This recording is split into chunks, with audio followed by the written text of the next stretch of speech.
We all somehow met that guy. That one player who, whatever ball comes at him, he somehow manages to get out of pressure and never loses the ball. You can literally give him the ball in the worst scenario, surrounded by 3 defenders, back to goal, and he still gets out of it.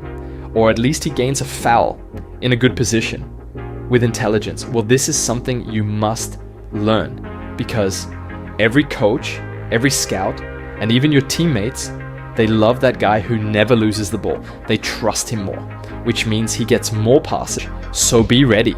Because if you're the player who panics when pressure comes, if you're the one who gives the ball away cheaply, if you freeze when a defender gets close, this video might be the most important thing you watch this year.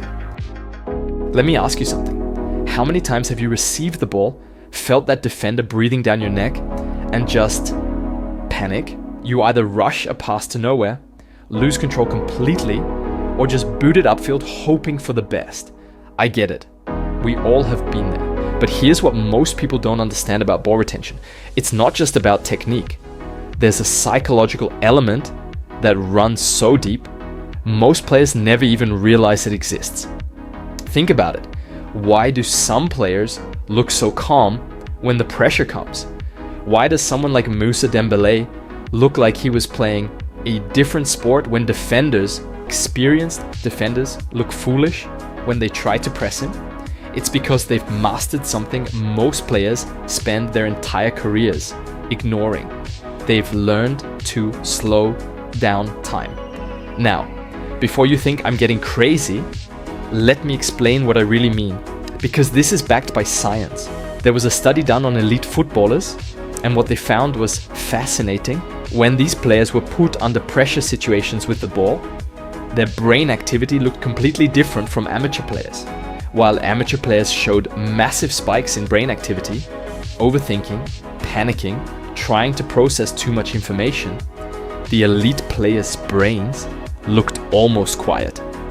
I am talking about players like Neymar and Messi. Their prefrontal cortex, the part of your brain responsible for conscious thinking, was barely active. Instead, their motor cortex, the parts responsible for automatic movement, were doing all the work. They weren't thinking their way out of pressure, they were feeling their way out. This is what I call the retention mindset, and it's something you can develop, but not in the way most people teach it. Most coaches will tell you the basics: keep your head up, scan before you receive, use your body to shield. And yeah, these things matter, but they're just the surface level. The real secret lies deeper. It's about training your nervous system to stay calm when chaos erupts around you. It's about developing such a deep connection with the ball that you don't need to look at it to know where it is. It's about understanding space and pressure, not just with your eyes, but with your entire body. How did he develop this? By playing hundreds of hours of football as a kid in spaces barely bigger than your living room. By learning to feel the game. We're so obsessed with drills and structure that we forget football is a game of feeling. When you're in a tight space with pressure coming from all sides, you don't have time to think. You need your body to know what to do automatically. This is something you heard a lot of times in my videos if you have been following me for a long time. Now, your body has an incredible ability to sense space and pressure, but only if you let it. Most players shut this down by overthinking. They see a defender coming and immediately their brain starts calculating. Should I pass? Should I turn? Should I shield? The best players bypass this thinking process entirely. They feel where the pressure is and where the space is, and they move accordingly. It's like having a sixth sense for danger and opportunity. But how do you develop this sense? How do you train something that seems so natural, so automatic? It starts with understanding what pressure actually is. Most players think pressure is bad, something to avoid, but pressure is just information. It's data. It's your environment telling you where you can and can't go. Your body can sense pressure long before your eyes can see it, through sound, through peripheral vision, through the subtle changes in air movement around you, but you have to train yourself to listen to these signals.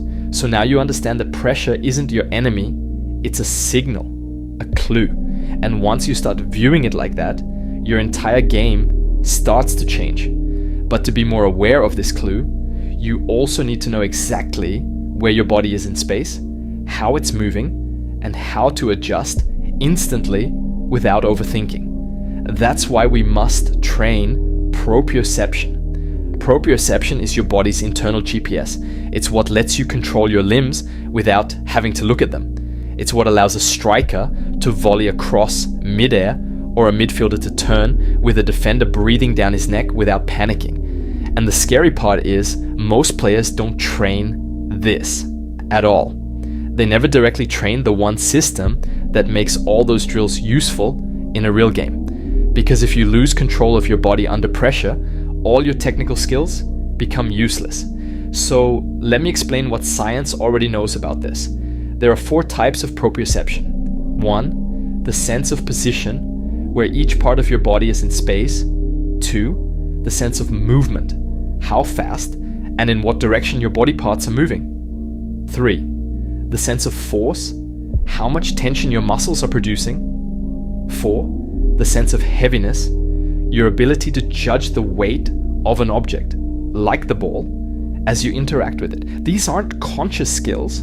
They happen beneath your awareness, but they can be trained. Let me show you how. 1, barefoot drills. Your feet are the gateway to proprioception. They contain thousands of nerve endings, and wearing shoes all day kills your sensitivity. Start training barefoot. Stand on one foot, close your eyes, and hold your balance. Feel the micro adjustments in your ankle, your toes, your hip. Then try adding instability. Use a pillow, a wobble board, or just shift your weight subtly. Do this every day for just 5 minutes, and you'll start noticing faster adjustments in-game when you're knocked or pressed. Then add more sessions with barefoot juggling, barefoot passing, shooting, just feeling more the ball with your foot. Let it analyze its movement patterns, the tension, and the weight. To add more difficulty, try juggling while walking backward, even closing your eyes. Trap the ball from random bounces off a wall. The goal is to force your body to react with zero prediction. This mimics what happens in a game: bad passes, awkward touches, heavy pressure, and builds subconscious corrections. Another drill is to stand 1 to 2 meters from a wall, pass the ball hard with your right foot, and instantly control with your left. Then switch. Make it unpredictable. Use a tennis ball if you want to make it harder. This forces quick limb coordination and awareness of movement across both feet under time pressure. And listen, this is the bridge between technical training and real game intelligence. If you always lose the ball, chances are it's not just because you lack skills, it's because your brain and body aren't connected under stress. These drills connect them. They build that sixth sense. They make your body trust itself again. At the end of these, check your proprioception level with this exercise. Stand with one foot and close your eyes, and then see how much you can hold in that position without shaking or moving. If it is too easy, do it on an unstable soft surface like a pillow. The more you stay balanced without moving, the better. Now, let's keep going, because there's more to learn if you really want to stop losing the ball. Watch how Eden Hazard used to handle pressure when he was terrorizing Premier League defenders. Hazard wasn't the biggest guy on the pitch, he wasn't the strongest, but he was almost impossible to dispossess when running at full speed. He subconsciously understood that ball protection is not all strength, it's physics and psychology. When Hazard felt a defender closing in while he was sprinting down the wing, he'd do something brilliant. He'd place his leg and body between the defender and the ball, creating what I call a scissors trap. The defender suddenly faced a lose-lose situation. Either they go through Hazard to get the ball, which means a foul and a dangerous free kick, or they back off and let him keep running with the ball. It's a mental game as much as it is a physical one, but this only works if you understand the biomechanics of effective shielding. First, you need to drop your body height closer to the ground. Think about this analogy. A pole stays upright very differently from a pyramid. A pyramid with its wide base is much harder to knock over than a tall, straight object. That's exactly what you're doing by lowering your center of gravity. When you bend your knees and lean into the defending opponent while maintaining ball position, you become almost impossible to knock off balance. Your body becomes a stable platform that can absorb contact while keeping the ball secure. In this position, you're loaded like a spring. You can explode in any direction the moment an opportunity appears. This is the difference between passive shielding and active protection. Passive shielding is just trying to keep the ball away from the defender. Active protection is using your body position to control the defender's options while keeping yourself ready to attack. Now, what force should you apply against your opponent? The key is positioning your buttocks, hips, and legs to create a barrier between the ball and the defending player. Use your arms subtly for balance, not to push to the point of fouling, but to match any pressure the defender is applying. Ronaldinho was a master at this. Watch his old clips and you'll see how he used his arms strategically to create just enough space to keep possession and stay in control. He never pushed. He just made contact and let the defender push against him, using their own force against them. This is what I mean by pressure absorption. You don't have to respond with brute strength to pressure, you have to accept it and redirect it. But here's a common mistake players do when shielding: they stay static. Watch how players like Busquets or Verratti operate in tight spaces. The ball is never still. They're constantly making tiny adjustments, tiny touches that keep the defender off balance. It creates new angles for passes or escapes, and it prevents the defender from timing their tackle because they never know exactly. Start slow, dribble in place or in a small area while forcing yourself to keep your head up. It'll feel uncomfortable at first. Your brain will want to look down to check where the ball is. Resist that urge. Trust your feet to know where the ball is. As you improve, increase the tempo and try to get as many touches as possible while still keeping your vision up. But here's a training trick that will accelerate this development. Use a tennis ball at home. Dribble it around the house without looking. Sounds simple, but it's incredibly powerful. It forces your feet to become more sensitive to the ball, training true close control. The smaller ball forces more precision. The indoor environment creates obstacles that require constant adjustment. And the lack of visual feedback forces you to develop feel. So learn to lower your center of gravity and use your arms properly to keep the defender away. Also learn to become a smart diver to get fouls in dangerous situations. Dive in a way that you get the ball with your hands and stop the game, so in case the referee does not whistle, you won't give a chance for the opposing team to get the ball. But most of the time, the referee will give you a foul in these cases. Now, let's talk about scanning. Most players only scan when they have the ball. Elite players scan before they receive it, while they're receiving it, and continuously while they have it. To develop this habit, you need to train your awareness systematically. Before you touch the ball, quickly identify the 3 nearest opponents and the 3 nearest teammates. This gives you a baseline understanding of the immediate threats and opportunities. While you're shielding the ball, use peripheral vision and sound to track movement around you. Defenders make noise when they move. Teammates call for passes. The crowd reacts to dangerous situations. All of this information is available if you train yourself to process it while maintaining ball control. But here's an advanced scanning technique that most players never learn: predictive scanning. Instead of just seeing where players are now, elite players scan to see where players are going. They read body language, momentum, and positioning to predict movement before it happens. When a defender is approaching, experienced players can tell from their angle of approach, their speed, and their body position exactly how they plan to make the tackle. This allows them to prepare a counter move before the defender even commits. This predictive ability comes from thousands of hours. I always emphasize the importance of competitive environments. Pickup game, small-sided match, 1-versus-1 training session. These are opportunities to develop your ability to read and predict defender behavior.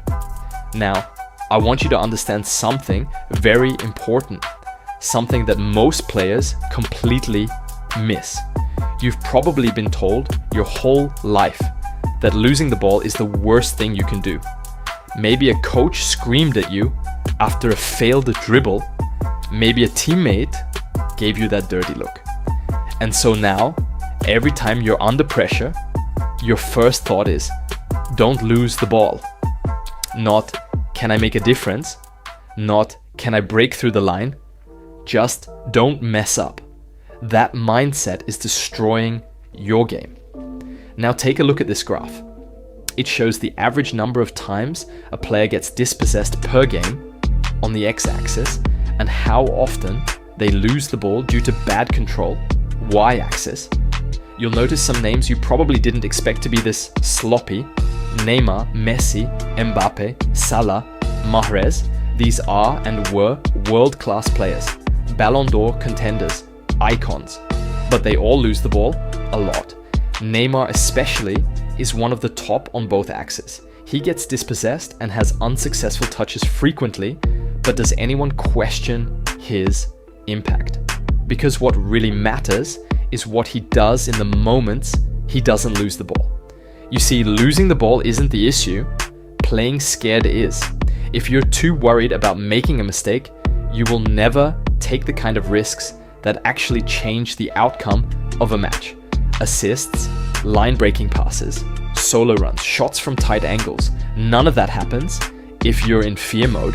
Most of you try to avoid criticism instead of aiming to make an impact. You take the easy pass, you slow the play down, you try to look clean, and that's exactly why coaches stop trusting you in high-pressure moments. Now let's go deeper. Watch that Yamal performance in the Inter versus Barcelona game. He lost the ball multiple times. I'm talking 7, maybe even 8 times before the first half was even done. But what made it special was that not once did it affect his body language. Not once did he look afraid to try again. In fact, he only became more dangerous, and there's more. Most of the times he lost the ball were in neutral zones or the final third. That's not a coincidence. That's intelligence. That's strategy. If you're going to lose the ball, do it where your team has the highest chance of recovering quickly or where your risk can create reward. That's how top-level players think. They're not afraid to try a nutmeg, a back heel, or a cutback in the box because they've learned something that changes everything. Mistakes are part of the process, not the end of it. So now I want you to ask yourself this. Are you playing to avoid losing the ball? Or are you playing to make something happen? Are you passing backwards to look clean? Or are you scanning for vertical options and trusting yourself? Are you thinking like someone who fears judgment or someone who wants to dominate? Because if you shift your mindset, even just a little, from don't mess up to make an impact, your entire career will shift with it. You'll start unlocking a new level of confidence. So from now on, I want you to take pride in taking risks. Learn how to take calculated risks. Yes, lose the ball sometimes, but do it for the right reasons.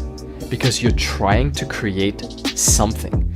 And never forget, even the greatest players, if you're still here right now, I want you to take a second and realize what that actually means.